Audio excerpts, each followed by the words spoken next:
Hello, everyone. It's Lisa Benitz here, coming in from Calgary, Alberta in Canada. And I have created this Zoom hangout today in Canada, this evening in Ireland, with beautiful Helen, who is sitting, who is hosting me actually in beautiful Cork, Ireland, for a Creating Conscious Spaces class. And a lot of you are wondering, first of all, who are you, Lisa Benitz? Why are you coming to Ireland? What gifts have you to share with us in Ireland that we haven't yet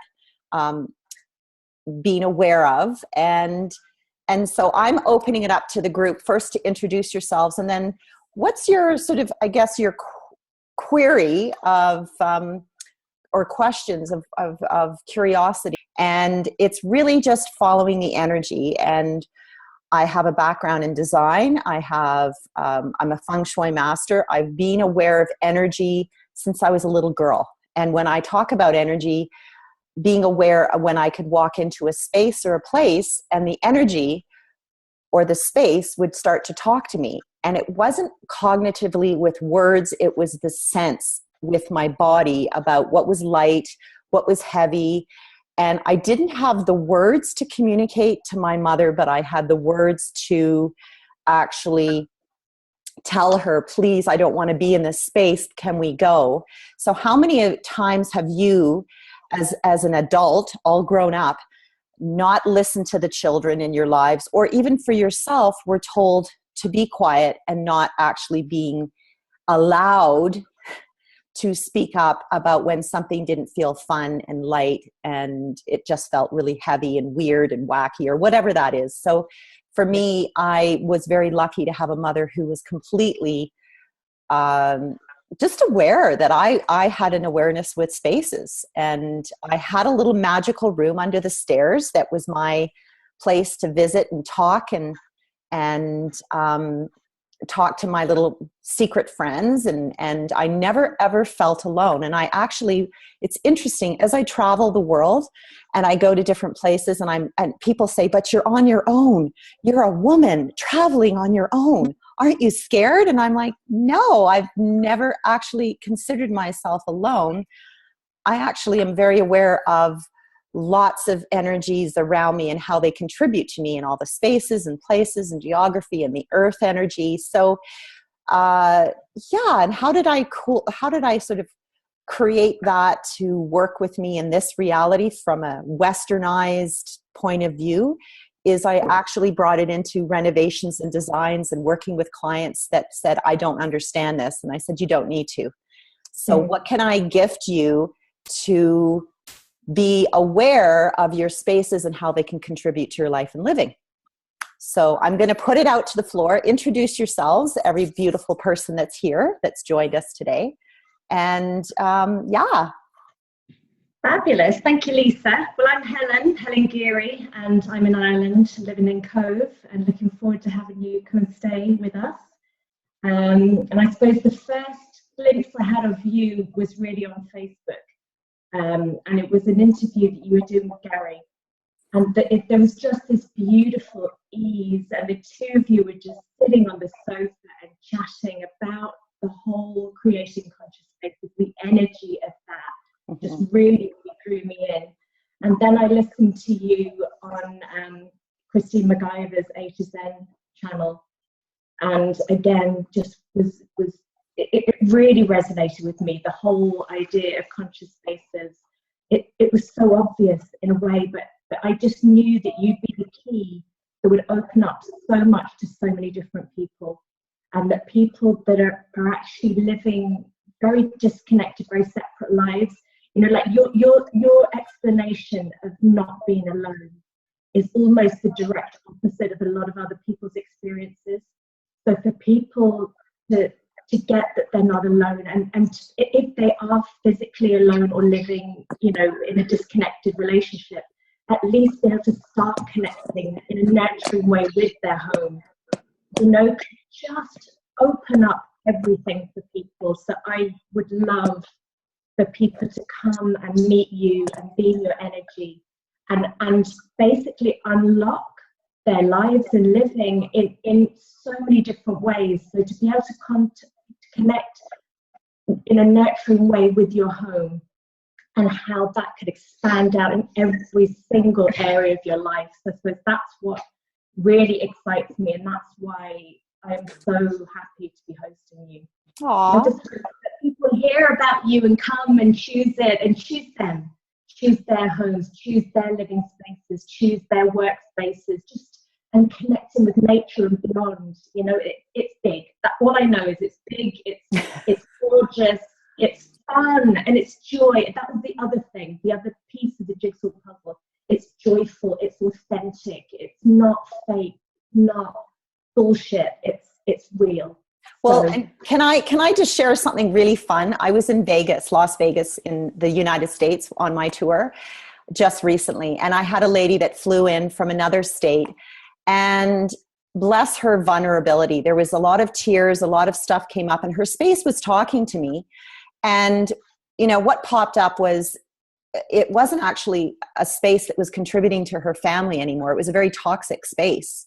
And it was sort of a no-brainer in, you know, if you could say no-brainer. I know we don't sort of choose to get into our heads, but the space was full of mold and it wasn't contributing to her life and living. And so it opened up so much for her relationship, and just got a little feedback from her. And she's like, oh my God, she's been living in this space for 16 years trying to make it work, and it hasn't. And so it's just shifted so much for her. And then another lady that was there, we got into this sex and relationship discussion. So I want you to know that we talk about creating conscious spaces, but it's beyond what we cognitively think. It's beyond Architectural Magazine and all of the magazines that we look at as a design magazine to create this magnificent home. It's actually unraveling through your spaces what's going on with you that you haven't yet acknowledged. And sometimes it's something that can be obvious. Well, for me, it can be obvious. For someone else, they might go, oh my gosh, I haven't actually looked at it in that way. And if they shifted just that one element within their space or their lives, it would just open up so much. So it was lovely to hear from them. And I'm like, oh. So it doesn't necessarily show up the day. The light bulb might go on. It's them going into their space and walking in and seeing it in a whole new way, and then going, I got it. So it's cool. It's really fun. Yeah. Hi Sue. Hi Dee. Hi Rachel. Who else do we have? Hi, Lisa. Hello. Helen, can you introduce your next door neighbor?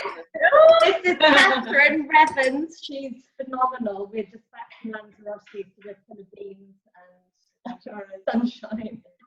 Yay! She's just the bee's knees. So she's got pranic healing, Reiki master, you know, so many strings to her bow, the yin yang. So yeah. Hi. Well, hello. Yeah, well, I'm here. I feel very lucky to be here because when Helen was telling me what, I couldn't even understand what she was. Zoom is it called? I don't get this technology, so I didn't know what she was inviting me to, but I said, come anyway. Well, welcome. So, do you have any questions? Well, I do. As you were talking, my God, I could think of loads of. It was really sort of resonating, and I suppose like at the moment. Spaces. So I would always be looking for space in my house. Initially, it was a big thing. I wanted space. And you were talking about toxic spaces there, and that was kind of resonating with me. And I suppose at the moment I have a situation where my space is very important to me, and I might be losing my space. So I'm sure anything I hear tonight will be of benefit to me. I feel that with what I'm meant to be here. Awesome. Okay, well, awesome. And any other? Dee? Hi, Dee. Hello. No question as yet. Okay. That's short and sweet. I love it. Okay, Miss Sue Cotter. Hello, gorgeous. Hello, beautiful. How are you? I'm awesome. Good, good. So am I. So do you have any questions with your little, oh, look at your little mug. Aw. Oh, I know, my Christmas mug. I didn't even know. Aw. I have questions. Yes, I do have questions. I have questions about the creating conscious spaces. So I'd like you to, I don't know, I missed the first 10 minutes of the call. So did you actually talk about that at the start of the Zoom? We just talked a little bit about my history. I don't know when you came in, just about my history. We started it a little bit later to make sure we had everybody on. So I don't believe you've missed anything of massive. Cool. Yeah, so go for it. So my thing is like, is this around creating conscious spaces, like even when you're moving furniture and stuff, you know, when you have pieces of furniture in your house, the way your bed is, you know, positioned in your room. Like I know that when I walk into certain rooms in my house, I'm aware that there's something funky, as in like the furniture is not positioned properly. I have this thing with mirrors as well, you know, whatever way if they're facing against a window, you know, this kind of thing. So I just, maybe if you could talk a little bit more about that. Yeah. Cool. So thank you. And so my question to you would be, what are you aware of that you haven't yet acknowledged? Okay. So it's almost when I go into my daughter's room, especially, like her mirror faces out the window, and it's just this thing around the reflection. It's like, it just goes, I don't even know what that energy is, but her room seems to be a bit funky when I go in there. Okay. You know, so I don't know. Yeah. So can I ask you, how old is she? 12. Cool. So it's her space. Yeah. Oh, yeah. Okay. So, yeah. So mirrors have a way of reflecting things. Mm-hmm. And I know we've all read books and people have studied the Dum Dum Guide to Feng Shui and the Dum Dum Guide to Design and the decorating magazines. And we talk to our friends and everybody gives us insight and we listen and we listen. So would you be willing to give all that bullshit up? Yeah, and it's funny, I would totally be willing to, because I actually done none of that work. Okay, cool. So I never read any of those books. Brilliant. So your daughter at 12 is incredibly aware of her space. So have you ever gifted her the ability to speak up for what it is that she desires in her life, and then for her to move her things within her room without going into your head about what it is? Totally. So everything that brings up, would you be willing to destroy and uncreate it all, please? Yes. Right, wrong, good, bad, pod, poc, all nine shorts, boys and beyond. So the cool thing about this is when we include our children it's their space and really honoring their space. And I'll tell you a little story. Because of my design and my background in design, I had a point of view about how to decorate my kids' rooms when they were little. And I had a border of clowns around my daughter's room. And I was like, oh, I love clowns. That was my point of view. No, she was scared shitless of clowns. Me too. And it was the other day, she's 25, and she says, I have to tell you, I don't like clowns.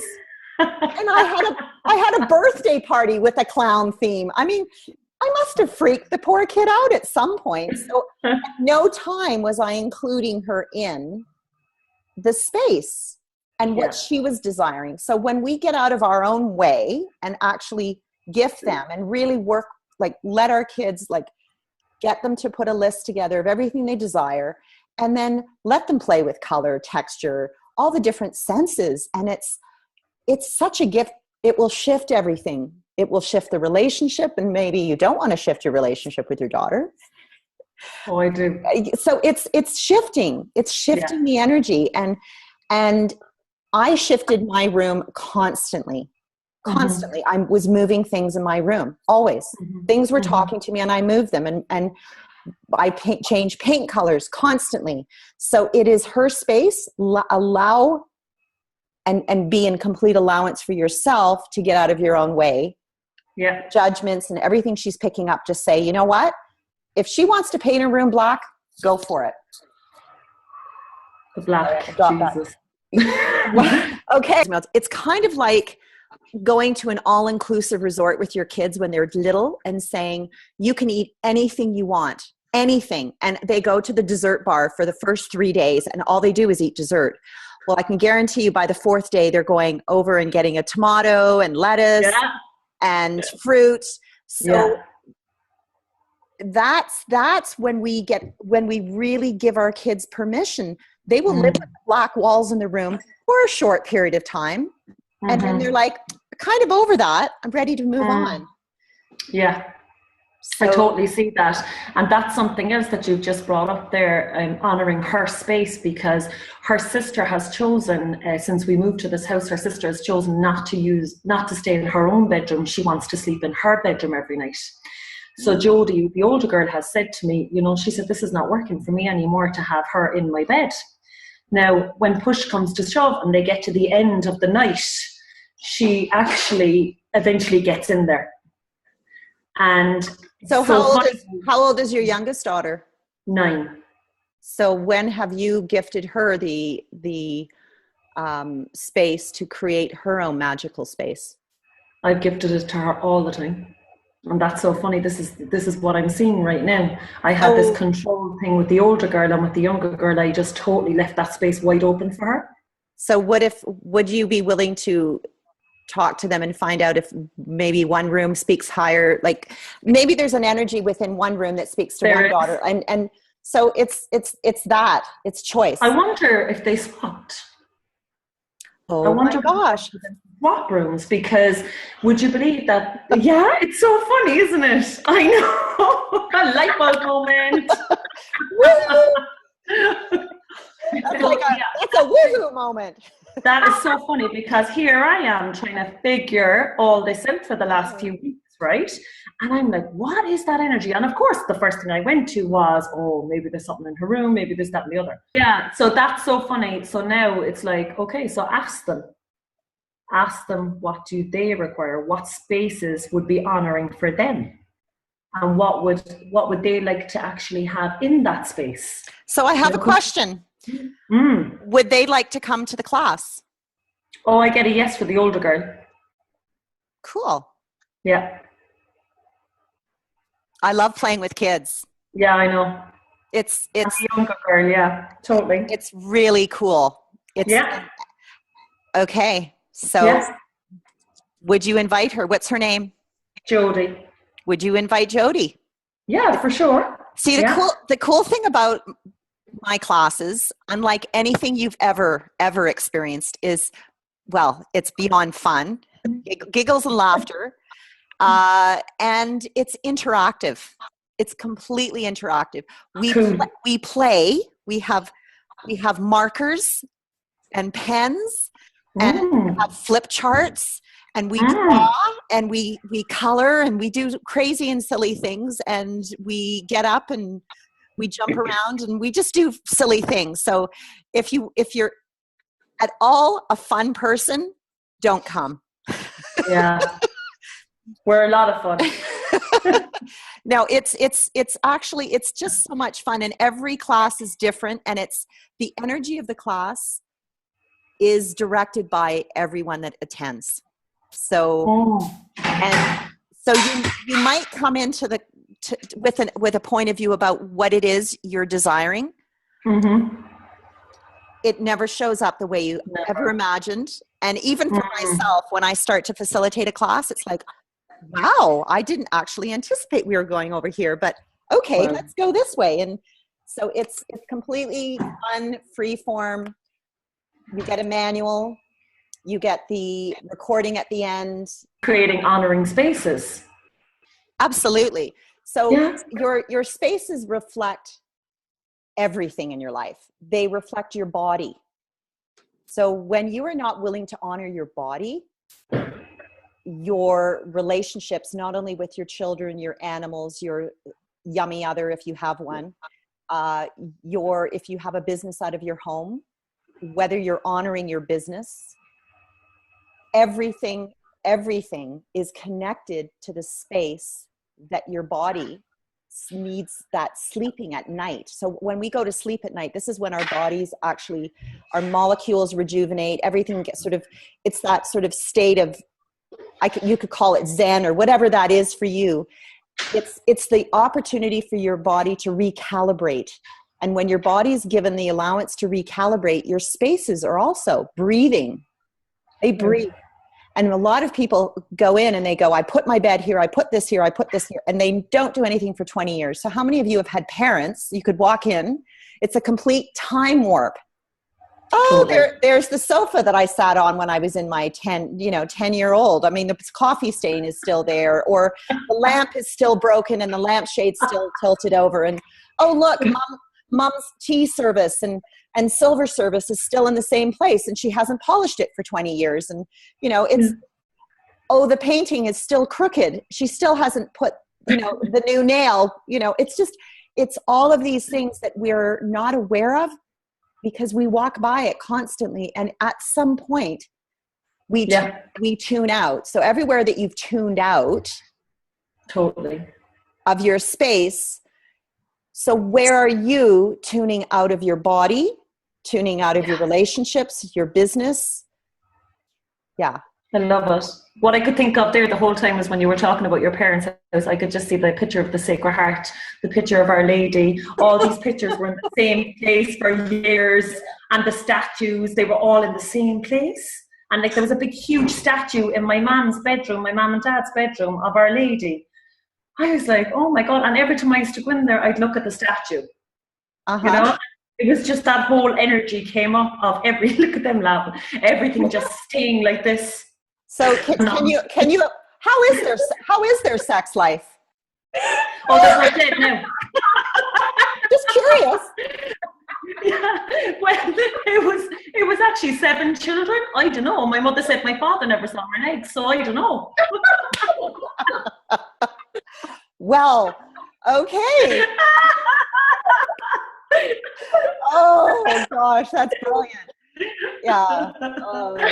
It's all of these spaces and places that we haven't connected with, and yet we spend a lot of our waking hours in and our evening hours when our bodies are doing recalibration. So it's quite interesting that, so every time I return home from traveling, I actually chat with my space. I talk to my space while I'm traveling too, and say, I'm in gratitude for you. Thank you.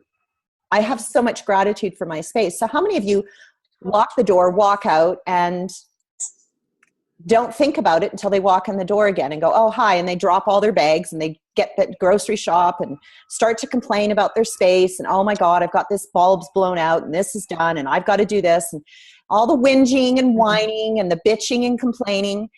How many of you are really good at maintaining? A Miss Fixer-Upper. I came with the toolbox. I'm really good at fixing things. And when we get into that,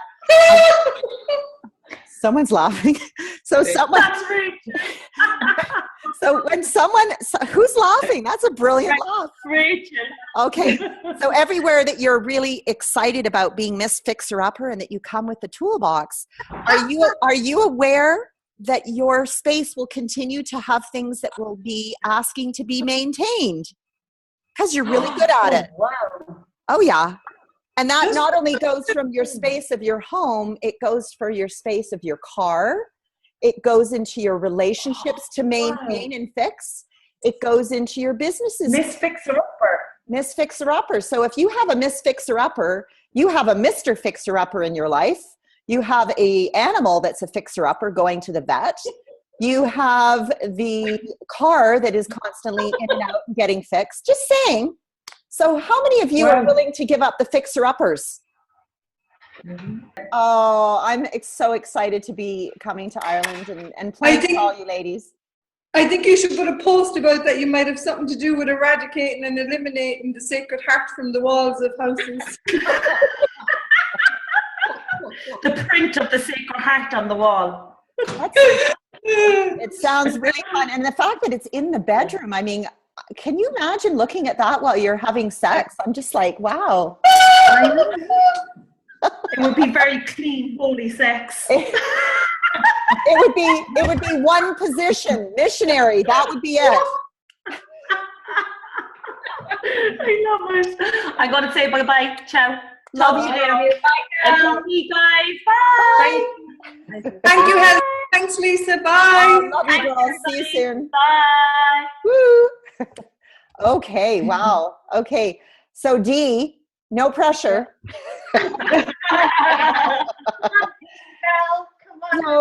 So what is popping? I heard you giggle with regard to animals. You have animals? Oh, yeah, I do. I did have a fixer-upper, but she's passed away now. Okay. But I inherited her from my mother. Oh, well, thank you, Mom, for all your hand-me-downs. Ooh, all the hand-me-downs. Her as well. Say that again? And I got a house from her as well. Hey, how can it get any better than that? So Yeah. with inheriting the house from your mother, has that come with a lot of things attached and preconceived ideas, whatever that is that you're picking up, that it has to be maintained a certain way or be kept a certain way? Is there something that you're feeling a sense of responsibility for the space? Just as a landlady, because I would rent it out. Ah. Yeah. So, yeah, I mean, it came into my name in 2011. Within 2 months, it was rented out, and the same guy is in it since then. So I actually don't even feel like I own it, or it owns me. Cool. So do you ever chat with it? Do you ever talk to it? I haven't in ages. And I did kind of go around and talk to it and ask it, could it find its own owner? Like, I would love if it would actually find its owner and sell itself, you know, that type of way. Cool. So, Truth, does the home actually want to be sold, or does it want to be with you?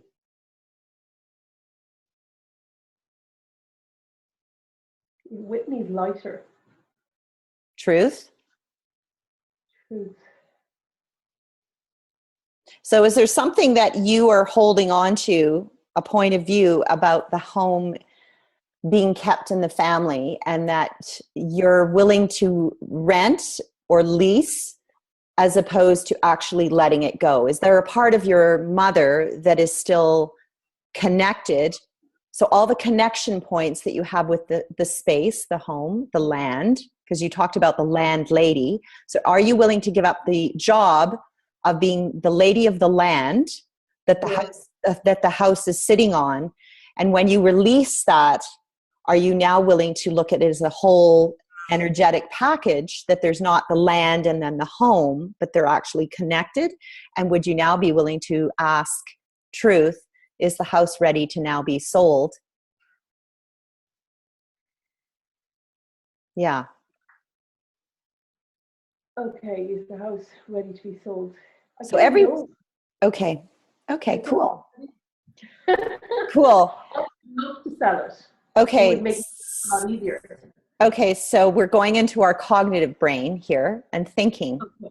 Yeah. So everywhere that you're thinking a solution or thinking the way into creating a change with regard to the space, are you willing to play with something new? Sure, yeah. Yeah, so all your connection points, all your ties, all your umbilical cords. So our spaces, we can actually have like an umbilical cord, an invisible cord. Doesn't matter where it is in the universe. And even if it's a space or place that cognitively we've never lived in a space, and yet we have a connection to a country or a location. So everything that brings up, where you're aware of another place in the universe, it's drawing you. You're desiring to go there. You've wanted to since you were a kid. There's something about the flavor, the culture, the taste, the sound, the smell that draws you there. And it's like, are you willing to acknowledge that from this lifetime or another lifetime or many lifetimes, you were at one point in that space? So with regard to your space that you have had a connection point with, it's really just a choice about, it's sort of like an energetic cutting of the energy.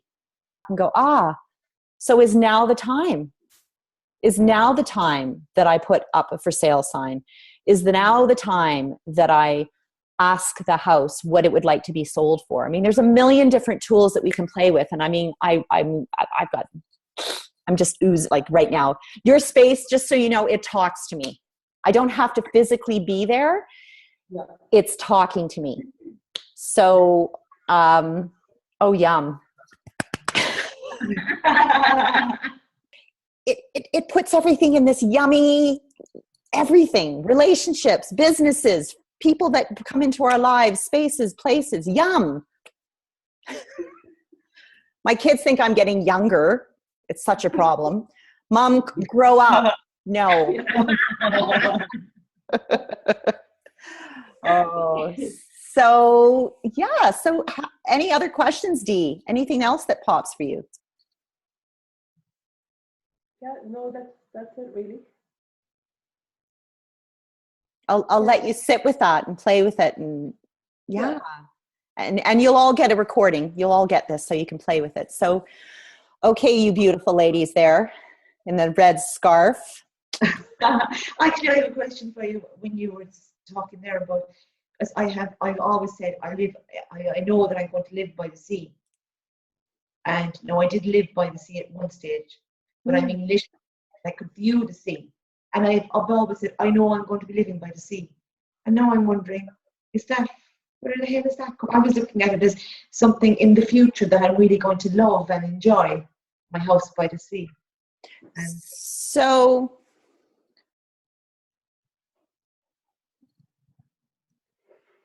what is by the sea to you? Freedom. Looking out at the water, the movement. It's freedom, I think. That's what's coming. So it lights up all the molecules in your body. Yeah. And is Ireland not surrounded by water? Just curious. Oh, yeah, it is. Cool. But So, I mean, by the sea as in I can see the sea. I can see the sea at the moment. okay. So everywhere that you haven't been willing to be seen, so truth, are you willing to be seen? It's a bit sticky, but Yeah. I want to be. You don't. Okay. So want is coming from lack. Oh. So, and it doesn't have to be a yes, and it doesn't have, like, I mean, if you're saying no, that's no in this 10 seconds. Can you shift it? Absolutely. It's choice. So have you, when you were a little girl, were you told to be seen but not heard? I probably was, I'd say. Okay. Was. And what age was that? Do you remember? What age were you? I'd say maybe 6 or 7, my grandmother. But she wouldn't have used those words, but that was her. But you were aware of that energy. We often limitize ourselves with the age of when something was projected energetically at us, that we were aware of it. Maybe we didn't have the words, but we were aware that we couldn't be seen at this particular time. And it was sort of the energy stopped. So if I keep myself limited and small, then I'm going to do that for the rest of my life going forward, whatever that was. So now you have the gift of clearing it. And so it's just a choice of energetically just poof, and then being willing to step into this beautiful energy of being seen in every way for your life, your living, your spaces. And the beautiful thing about where you are today is that you can actually start to play with the energy of the sea and start asking it to play with you and be willing to be seen. I mean, any woman that wears a beautiful red scarf is a woman that is absolutely willing to be seen. And somewhere in there, there's this, so everywhere there's an either or, a polarity within you of being seen, but keeping small, being seen, keeping small. So everything that is, and everything that pulls sort of this, it's the push me, pull you, whatever that little story was when we were kids. It actually just gives you that, whatever that is that you're desiring. Mm-hmm. Thank you. Yeah. So, and we can, the cool thing is we can ask the water, the earth, the trees, the birds, the animals, everything to contribute to what it is we desire in all of our spaces and places. And everywhere we've locked in that we have to be in the same space for the next 20 or 30 years. How some people go into this energy of, we're going to retire in this town, this is the house that we're going to live in till the end of our life. It's like, so are you all willing to go out and buy a coffin for yourself? It's amazing how many people say, I'm retiring. So you're tired. Now you're officially saying your body's tired. They've left their career and they found their little hovel, their little home. They've got their beautiful garden, and it's a very glamorized coffin. Oh my God. So everywhere that you're not willing to step out and play big and explore the universe as a playground of possibilities, this is just the tip of the iceberg, kids, what I can play with. It's like, I'm sitting here and I'm like, oh my, everything's talking to me. Yes. Oh. Can I ask you another question that's kind of come up with me when you were talking? I have a habit of clearing the space, right? Be it a shelf or be it a room. And what do I do then? I shove something back into it. It might be something different. Okay. I'm filling the space the minute it becomes vacant. So where are you not willing to gift yourself the space of possibilities? So when we are cleaning out, decluttering our spaces, and we see now a 3 by 3 foot empty space, are you aware that space is actually filled with this beautiful, yummy, breathing energy of possibilities, that something else could be coming into your life? So there's this mindset that people go into that's a little effed up, where we go, I've got to fill it with something. Mm-hmm. Because it's an empty space.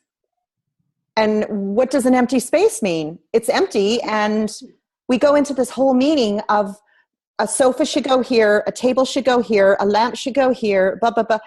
What if the space is completely undefined and has this beautiful breathing openness of yummy energy of just being willing to just let it breathe? It's sort of like the picture you take off the wall and it's stained because it's been the same paint color for 20 years. Nobody's painted it. And it's stained by the sun, and the paint behind the painting or the picture is the original color. And you go, oh, I've got to find another painting to put in the same spot to cover up the spot. Not that anybody's ever done that. We have this point of view in this reality that we fill our spaces up with things. People collect. We're hoarders. Yeah. Hoarders of magnitude. When we're hoarders within our homes, we're hoarders within our bodies, we're hoarders within our relationships. It goes on and on. It's this domino effect in every area of our life. So are you now willing to quit that? Mm-hmm. Yes. Acknowledge it and start honoring your space by gifting it space. Being aware of the spaces that are the spaces of possibilities for something greater to show up in your life.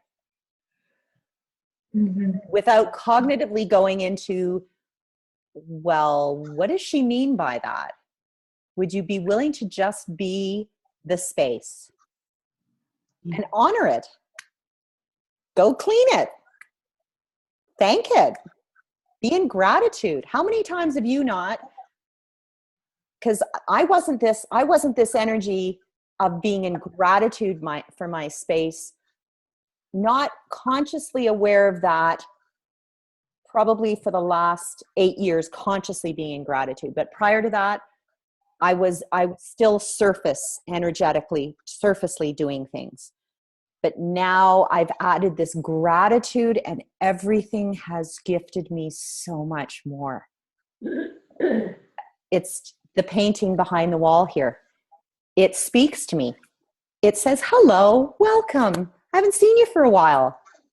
It's like, aw, thank you. Everything. There isn't one thing within my space that I can't say is not contributing to me in some way. Now, whether that's positive, negative, good, bad, ugly, yummy, it's whatever it is at that time. And I don't judge it. I'm just aware of that. Oh, funny, that energy is being in my life. I wonder where's, what's talking to me? What shit's coming up here that I haven't yet acknowledged, that if I acknowledged it, I could clear it with ease and create so much more for myself. Oh my Lisa, does everybody have that capacity? Or are you the special? No, it's just me. I'm the only person in the whole universe. The beautiful thing about it, thank you for asking, Helen. The beautiful thing is, yes, absolutely. Everyone has this beautiful capacity. If you watch little children in a playground, in a sandbox, they're completely aware of everything around them, the energy of the earth, the energy of the kids, the people, what's yummy. And it's the parents of these beautiful little beings that goes in and goes, oh, don't. So I remember with my little girl, when she was growing up, she used to stand up and hit her head under the dining room table. Now, this other friend of mine's daughter, when she did it, she was like, oh my God. And then immediately her little girl would go, I guess I'm supposed to cry. And she'd cry. Whereas my little girl, she'd hit her head and I'd go, oh, that's fun. And so she did it again. And then I was like, okay, now she's doing it for attention, for fun. So what if I just ignored it? What would happen? And I wasn't actually aware that I was aware, as I was then, of her just, when it wasn't fun anymore, it was like, oh, okay. So kids have this really cool antennae that, how can I manipulate our parents in such a way to create what it is we desire? They're fabulous at it. It's such a gift. And ladies, not that we know how to manipulate the men in our lives, if you are swinging that way, or women, whichever way, the people in our lives, manipulation is manipulating the energy of our spaces. It's manipulating the energy within our businesses, manipulating the energy of the, police officer, I'm sorry, was I speeding? I mean, there's so many different fun ways of playing with your spaces, and yet being in gratitude for everything that it gives us. Yeah. Oh my gosh, Helen, it's like, I'm just like this. When am I getting there? Come on. Yes. And then creating consciousness is on the Saturday and Sunday, the 21st and the 22nd in Cork.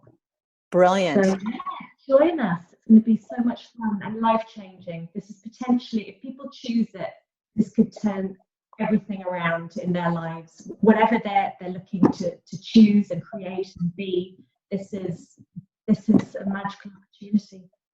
Well, and thank you for that. This is something that has I've every class that I have the honor of facilitating, and every country that I go to, there's definitely a different energy.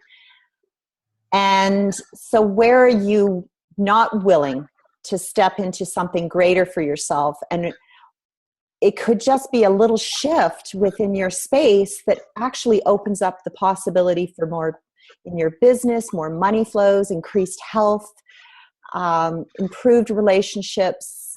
And what if you've been weighing yourself down with these projections of what your space is supposed to be?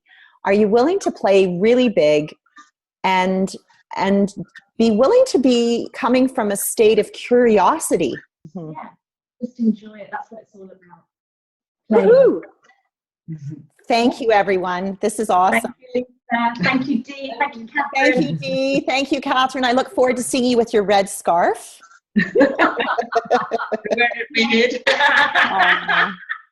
Oh, I love you, Ireland. I'll be there soon. Yeah. Bye-bye. Bye.